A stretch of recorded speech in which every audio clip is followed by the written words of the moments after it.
My fellow Nigerians, I speak to you today with a heavy heart and sense of responsibility, aware of the turmoil and violent protests unleashed in some of our states. Notably, among the protesters were young Nigerians who desired a better and more progressive country where their dreams, hope, and personal aspiration will be fulfilled.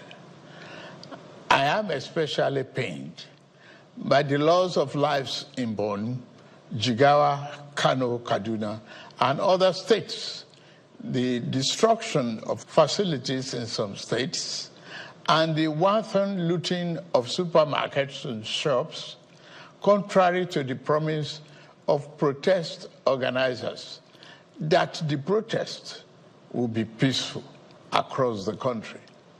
The destruction of properties set us back as a nation, as scarce resources will be again used to restore them. I commiserate with the families and relations of those who have died in the protest. We must stop further bloodshed, violence, and destruction. As the president of this country, I must ensure public order in line with the constitutional oath to protect the lives and property of every citizen. Our government will not stand idly by and allow a few with a clear political agenda to tear this nation apart. Under the circumstances, I hereby enjoin protesters and the organizers to suspend any further protest and create room for dialogue, which I have always acceded to at the slightest opportunity. Nigeria requires all hands on deck and need us all, regardless of age, party, tribe, religion, or other divides, to work together, reshaping our destiny as a nation.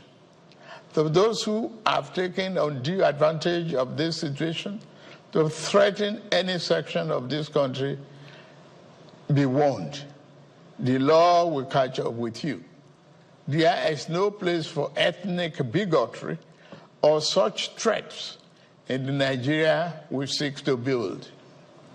Our democracy progresses when the constitutional rights of every Nigerian are respected and protected. Our law enforcement agencies should continue to ensure full protection of life and properties of innocent citizens in a responsible manner. My vision for our country is one of a just and prosperous nation where each person may enjoy the peace, freedom, and meaningful livelihood that only democratic good governance can provide. One that is open, transparent, and accountable to the Nigerian people. For decades, our economy has remained anemic and taken a dip because of many misalignments that have stunted our growth. Just over a year ago, our dear country, Nigeria, reached a point where we couldn't afford to continue the use of temporary solutions to solve long-term problems for the sake of now and our unborn generations. I therefore took the painful yet necessary decision to remove fuel subsidy and abolish multiple foreign exchange system, which had constituted a noose around the economic jugular of our nation and impede our economic development and progress. These actions block the greedy and the profit that smugglers and rent seekers made. They also block the undue subsidy we had extended to our neighboring countries to the detriment of our people, rendering our economy prostrate. These decisions are made were necessary if we must reverse the decades of economic mismanagement that didn't serve us well. Yes, I agree. The buck stops on my table. But I can assure you that I am focused fully on delivering the governance to the people. Good governance for that matter. In the past 14 months, our government has made significant strides in rebuilding the foundation of our economy to carry us into a future of plenty and abundance. On the physical side, aggregate government revenue has more than doubled, hitting over 9.1 trillion naira in the first half of 2024, compared to the first half of 2023, due to our efforts at blocking leakages, introducing automation, and mobilizing funds creatively without additional burden on the people. Productivity is gradually increasing in the non-oil sector, reaching new levels and taking advantage of the opportunities in our current economic ambience. My dear brothers and sisters, we have come this far, coming from a place where our country spent 97% of all our revenue on debt service. We have been able to reduce that to 68% in the last 13 months. We have also cleared legitimate outstanding foreign exchange obligations of about 5 billion without any adverse impact on our programs. This has given us more financial freedom and room to spend more money on you, our citizens, to fund essential social services like education and healthcare. It has also led to our state and local government receiving highest allocation ever in our country's history from the Federation account. We have also embarked on major infrastructure projects across the country. We are working to complete inherited projects critical to our economic prosperity, including roads, bridges, railways, power, and oil and gas development.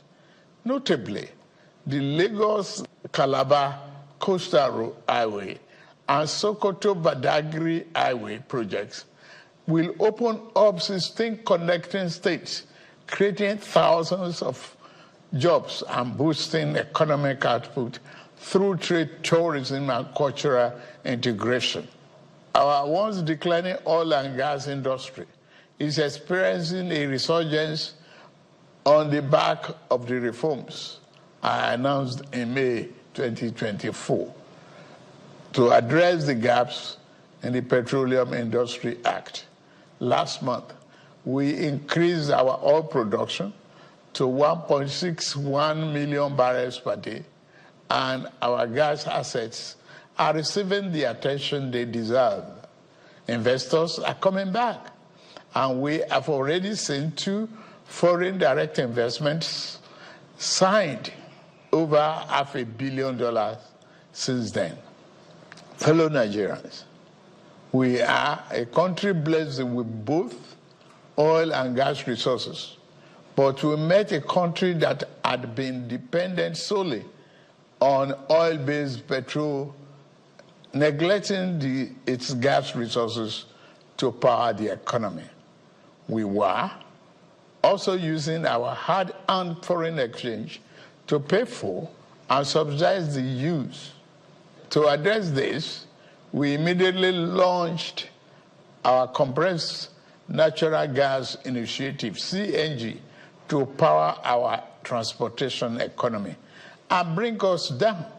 This will save over 2 trillion naira a month being used to import PMS and AGO and free up our resources for more investment in healthcare and education.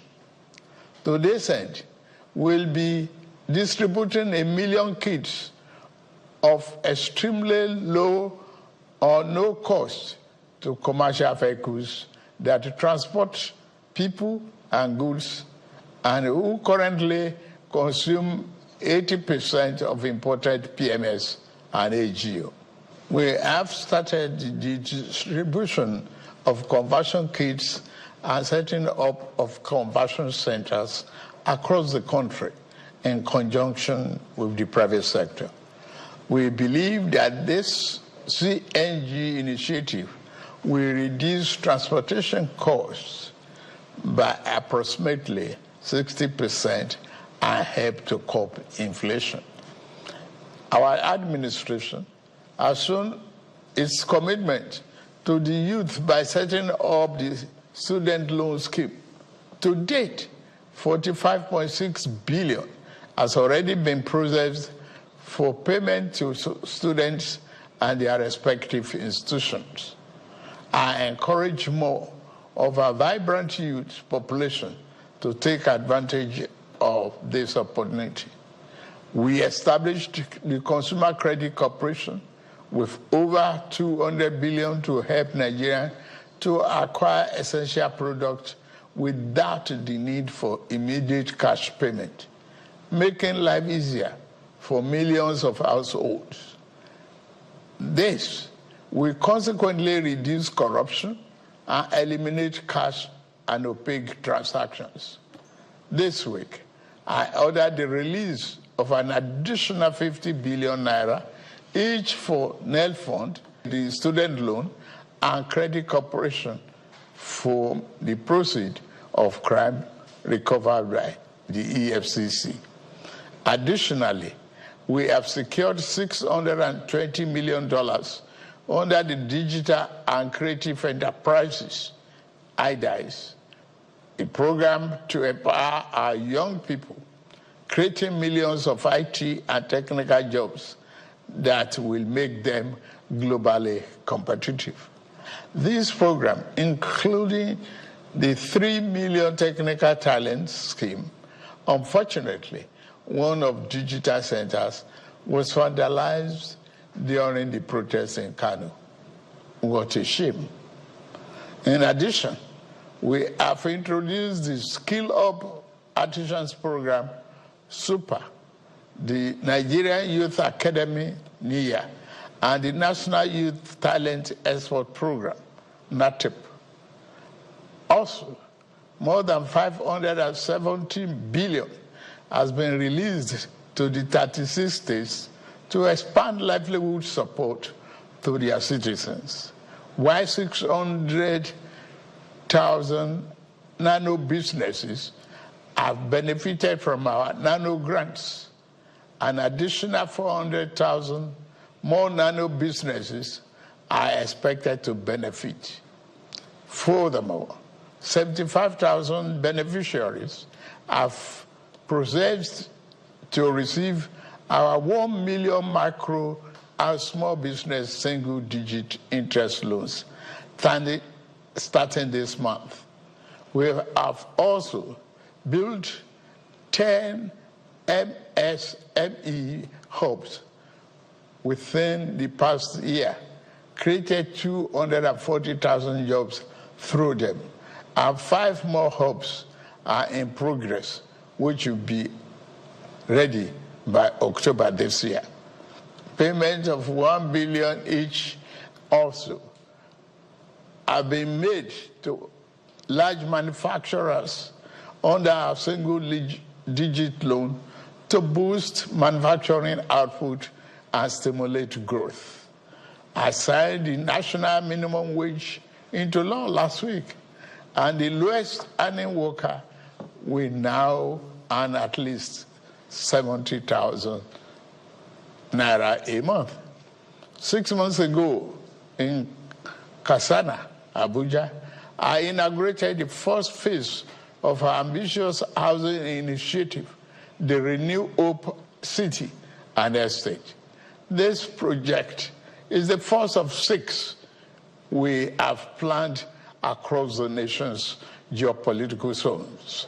Each of these cities will include a minimum of 1,000 housing units, with Kasana itself set to deliver 3,212 units.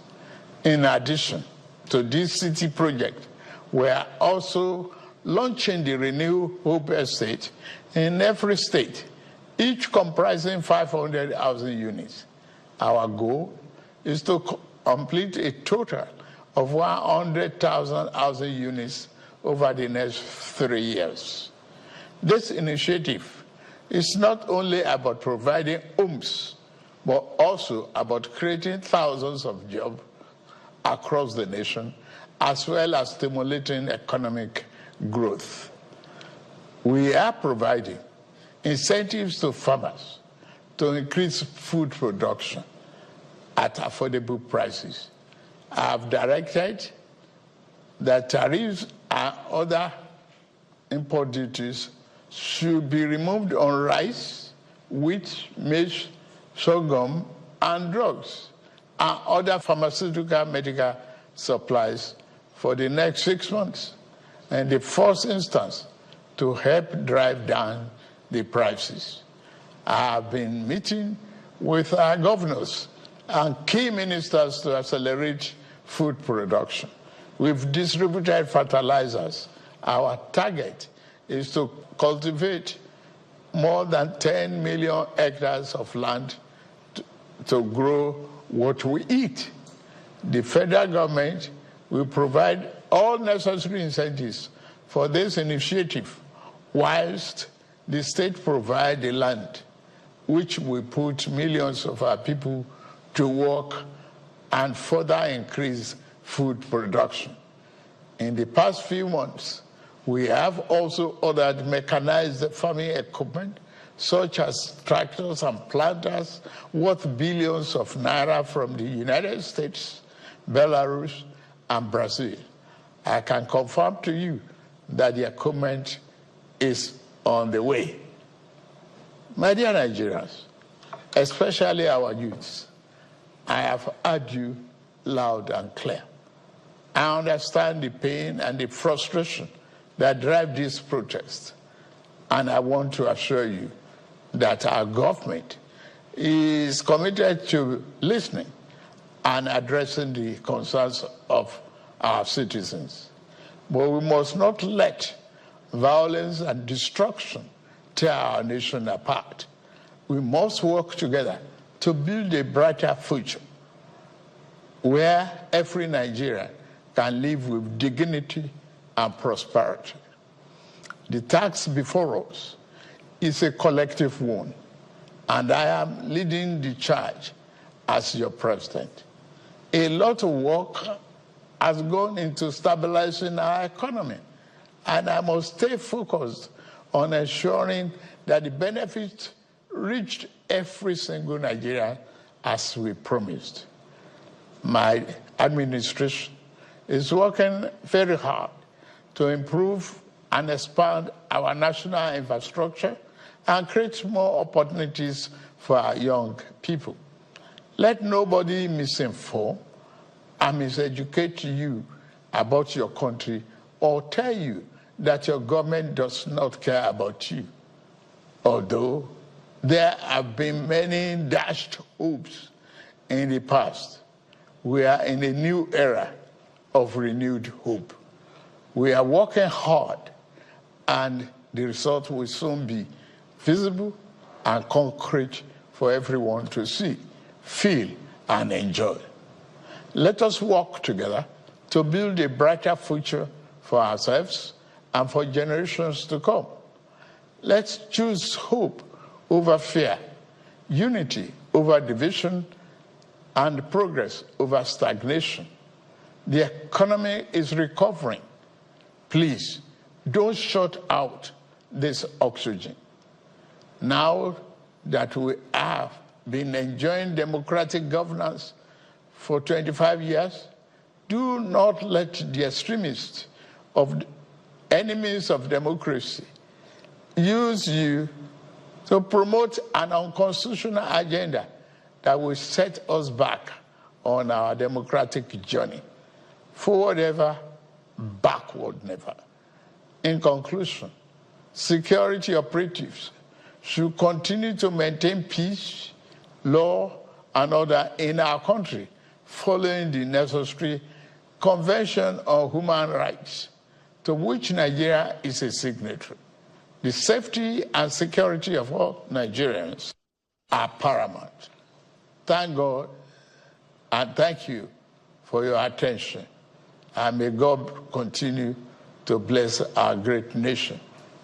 Thank you very much.